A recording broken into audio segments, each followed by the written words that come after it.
All right, so I'm gonna try to give a pretty good summary. I gotta actually try this week because there's a lot. A lot has happened. The first part, I think you all know. Um, there was a guy. He was really angry, and then he got his best friend killed, murdered, and he covered it up. And then he was like, "Now I'm in charge." Dun dun dun. God, I hate seeing my face. I cannot handle my hair today. There's too much forehead in this stream. Nobody compliment me, okay? I'm dealing with it myself. On my own. Okay. Hello, Quib.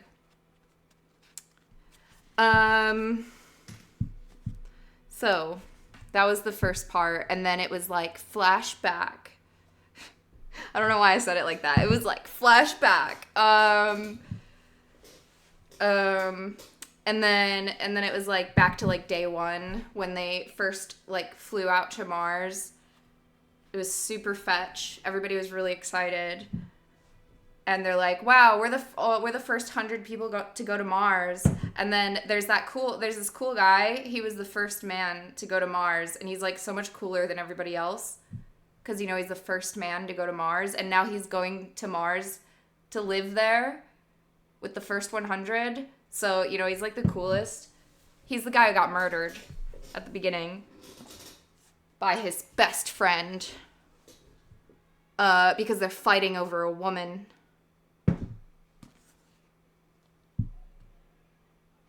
He has the most radiation, therefore he is the leader. So they're fighting over a woman, a woman ruins another great band. And I don't know, Frank's kind of jealous all the time anyways, but this made it 1,000 times worse. Her name is Maya. Maya Twatnova. She's Russian. And, the Americans and the Russians, they're going to Mars. And there's a couple other people, there's a Japanese lady. And all the little people who don't get mentioned. Probably Sweden or something.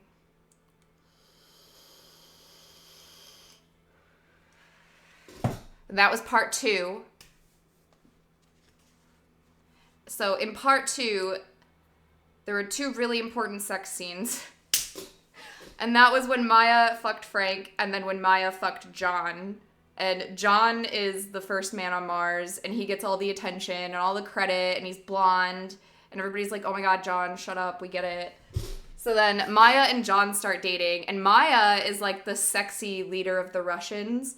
She's like the captain of the Russian side, so they're like, "Oh, we're a power couple now." And now they have landed on Mars. That is part 3, the Crucible. Part 2 was literally called The Voyage Out. So now we're at part 3, The Crucible. And part 3 is told from the perspective of not Frank, not Maya, not John. We've only seen Frank and Maya as narrators so far. So we had a Frank chapter, we had a Maya chapter. And now chapter 3 is being narrated by Nadia, who is Maya's ugly best friend. Maya's "Oh, she's so plain. And I'm so hot. That's why we're best friends." So now we're being told from the perspective of Nadia. And Nadia's a huge nerd. She doesn't really care about much except working on tractors and helping people solve mechanical problems. So Nadia's pretty fucking cool. There was literally a whole page that just described her tool shed. And it was a list of tools that were in her shed that she collected from the Martian surface. Because for years they've been dropping supplies and habitats and just literally everything you can think of has been airdropped onto Mars ahead of time, obviously, so that when they send the first colony, when they send the first settlers or whatever, they can start using stuff. So she's got like some really bougie tractors. She's really excited about her sexy tractors. And yeah, we've got Arcady. That's the book summary. That's like the plot that you've missed so far. But there's one more special character that I haven't mentioned, and his name is Arcady. I might be pronouncing it wrong, but I don't care. That's what I'm calling him. I probably pronounce a lot of things wrong. So there's Arcady, and ever since they landed or got into orbit around Mars, they've split up to do their jobs. There's like a few separate teams. And everybody has their own job to do. And Arcady has been assigned King of Phobos. He is king on the moon. And they're building a moon base for, like extra relay between Mars and Earth and Mars. And Arcady is a wonderful character. I wish I could do like a funny accent for him, but I tried once and I just sounded like a French pirate, apparently. So I'm not doing voices anymore, but Arcady's really cool. He's a Russian. He's not French, he's a Russian. But I mean, he's kind of what I don't know what a French pirate is, but that's kind of what I imagine his personality. He's got red hair and he just runs around like trying to rile everybody up. And he's a shit poster. No, I don't even know if I would say that. He's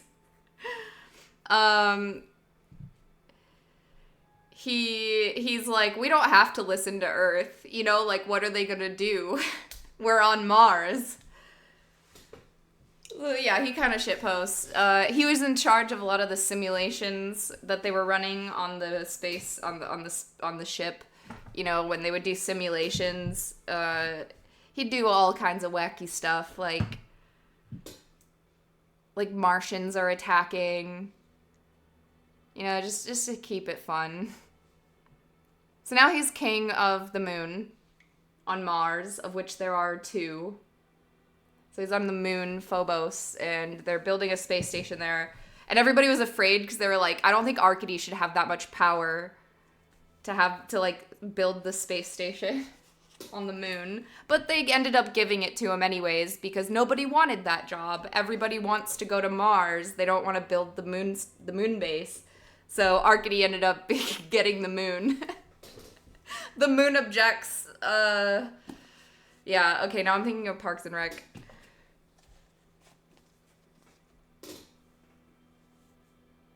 So yeah, there's like a couple Russians on the moon partying. And that's where we left off.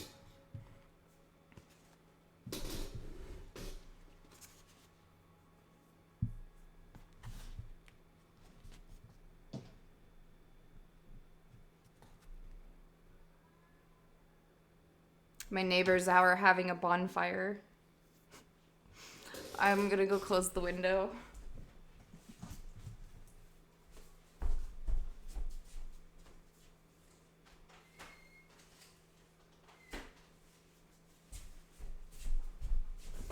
Oh, sorry. I approached the camera too fast. Are you okay?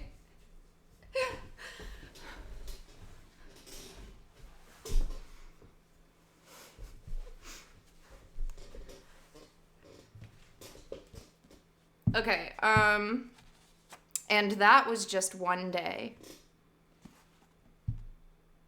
And that was what it was like every day, for day after day after day. No change in the weather, so to speak, or to speak of. I love it when I just make up things. That's my favorite way to read, is just make up how the sentence is read. That's the best part. You can just make it up.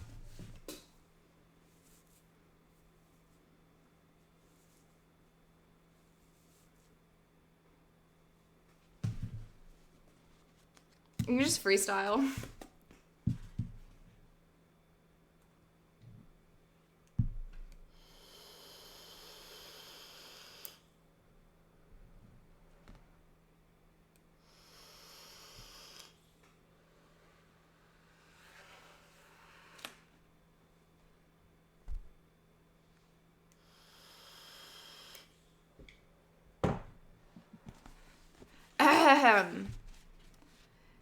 And that was just one day, and that was what it was like every day, for day after day after day.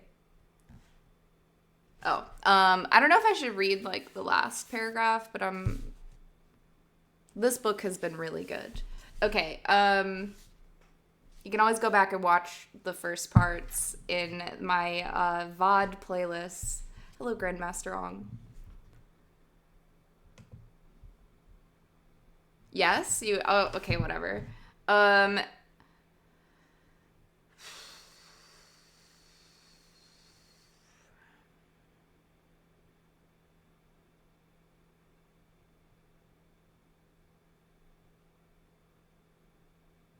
All around them, people had cleaned up after dinner and talked, and looked over manifests and talked, and bunched around computer terminals and talked, and washed clothes and talked, until most were stretched out on their beds, talking in lower voices until they passed out.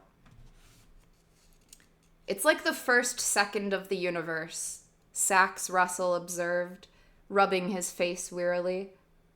All crammed together and no differentiation, just a bunch of hot particles rushing about. And that was just one day. Their initials. And that was just one day. And that was what it was like every day. For day after day after day. No change in the weather to speak of, except occasionally a wisp of cloud or an extra windy afternoon. In the main, the days rolled by one like the next. Everything took longer than planned. Just getting into the walkers and out of the habitats was a chore. And then all the equipment had to be warmed. And even though it had been built to a uniform set of standards, the international nature of the equipment meant that there were inevitable mismatches of size and function. And the dust. Don't call it dust, Anne would complain. That's like calling dust gravel. Call it fines. They're fines. Got into everything. And all the physical work in the penetrating cold was exhausting, so that they went slower than they thought they would, and began to collect a number of minor injuries. Now remember, this dust gets into your bloodstream. Remember the brain glitter? Don't call it dust, okay?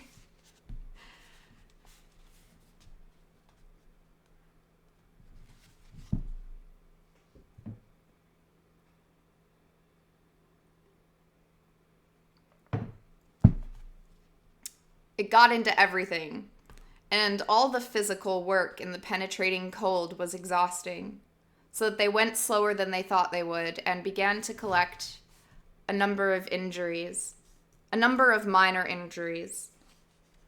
And finally, there was just an amazing number of things to do, some of which had never even occurred to them. It took them about a month, for instance. They had budgeted 10 days just to open all the freight loads, check their contents, and move them into the appropriate stockpiles to get to the point where they could really begin to work. After that, they could begin to build in earnest, and here Nadia came into her own. She had had nothing to do on the Ares. It had been a kind of hibernation for her. But building things was her great talent, the nature of her genius, trained in the bitter school of Siberia. And very quickly she became the colony's chief troubleshooter. The universal solvent, as John called her. Almost every job they had benefited from her help, and as she ran around every day answering questions and giving advice, she blossomed into a kind of timeless work haven. So much to do, so much to do. Every night in the planning sessions, Hiroko worked her wiles, and the farm went up. 3 parallel rows of greenhouses, looking like commercial greenhouses back on Earth, except smaller and very thick-walled, to keep them from exploding like party balloons. Even with interior pressures of only 300 millibars, which was barely farmable, the differential with the outside was drastic. A bad seal or a weak spot, and they would go bang. But Nadia was good at cold weather seals, and so Hiroko was calling her in a panic every other day. Then the materials scientists needed help getting their factories operational, and the crew assembling the nuclear reactor wanted her supervision for every breath that they took. They were petrified with fright that they would do something wrong, and were not reassured by Arcady sending radio messages down from Phobos, insisting that they did not need such a dangerous technology, that they could get all the power they needed from wind generation. He and Phyllis had bitter arguments about this. It was Hiroko who cut Arcady off. With what she said was a Japanese commonplace. Shikata ga nai, meaning there is no other choice. Windmills might have generated enough power, as Arcady contended, but they didn't have windmills, while they had been supplied with a Rickover nuclear reactor, built by the US Navy, and a beautiful piece of work. And no one wanted to try bootstrapping themselves into a wind-powered system. They were in too much of a hurry. Shikata ga nai. This too became one of their oft-repeated phrases.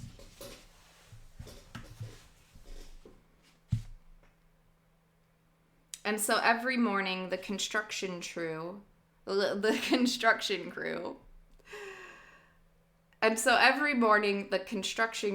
Chernobyl, Arcady's name, of course, begged Nadia to come out with them and supervise. Okay, I take it back. Arcady's a total shit poster. I guess that was pretty accurate.